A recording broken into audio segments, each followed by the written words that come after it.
I will talk about how can you change your photo profile on your Clapper app. We're going to figure out the solution or know how you can do that in your app.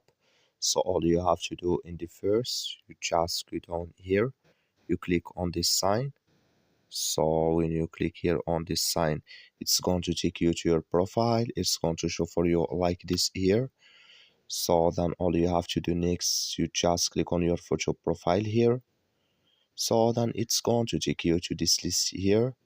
Click here on this sign. So then here, if you want to take a photo here, so directly, or can you choose from your photo gallery here? So you just click on choose from photo gallery, then it's going to take you to choose any photo you want to add on your Clapper app. So that's all you have to do. That's all. I wish you a great. Thank you for watching. Don't forget to support us by liking, subscribe.